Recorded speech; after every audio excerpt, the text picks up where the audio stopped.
Today I would like to run you through my Garmin Striker 4. I would like to show you some of the things that I am using. Power on the Garmin, it takes a little bit. This is your main screen that you come to. I am generally going to use the traditional sonar. It will read your depth, voltage, and GPS time. I'll let it do its thing here. One of the main screens that I am going to go to while I'm ice fishing is to the right of the screen. You're going to make sure when you have an ice transducer that you select your sonar setup. Come down to transducer type. Make sure that this transducer type is what it should be, what your ice transducer is that you're using.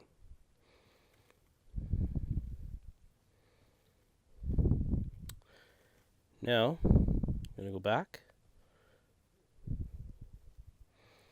Automatically it will go to an auto high gain. I like to select this, and I like to change this. As you can see, when you go high gain, 100%. I'm generally anywhere from 74 to 90, just to get rid of some of the disturbance. If you're ice fishing next to other people with a sonar, this can affect this. We'll select 88 for now. Another thing you want to do, choose your frequency. You can choose it here. Now if you're going to choose chirp, you'll see that the beam width automatically goes to 19.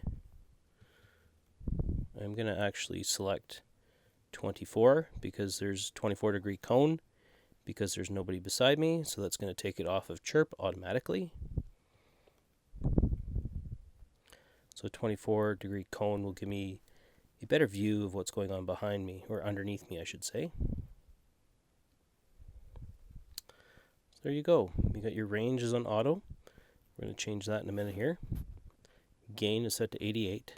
Frequency automatically sets to 145 kilohertz, and that is because we've selected a 24-degree cone.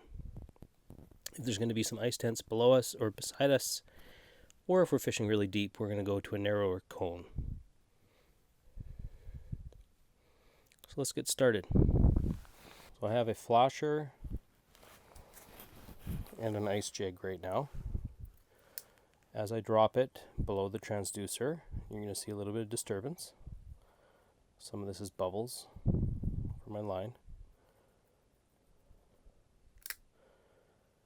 So as we settle out at 10 feet, you will see my ice flasher and my ice jig is right below that. So the solid line at 10 feet is my flasher, and the small line is my jig. I'm going to go down further. You can actually watch yourself drop below.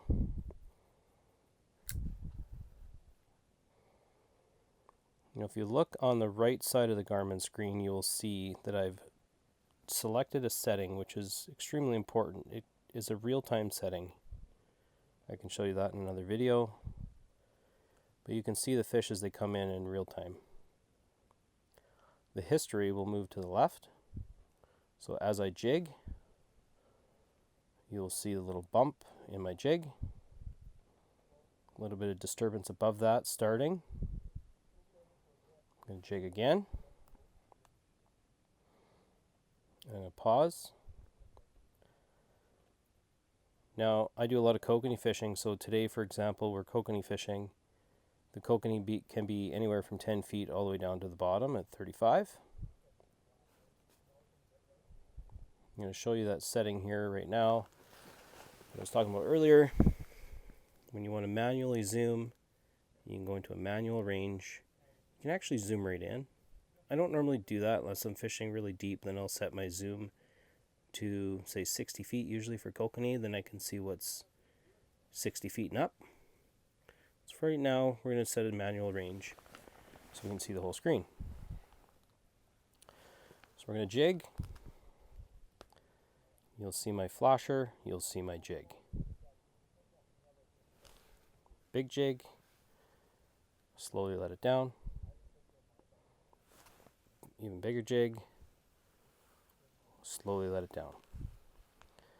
So that's how we're going to attract the fish in. Once we see a fish on our screen, we're going to be able to adjust. Now this line is coming in a little bit dark for me, so I am going to adjust the gain. I'm going to go to my settings, gain, I'm going to lighten it up a bit, go to 83.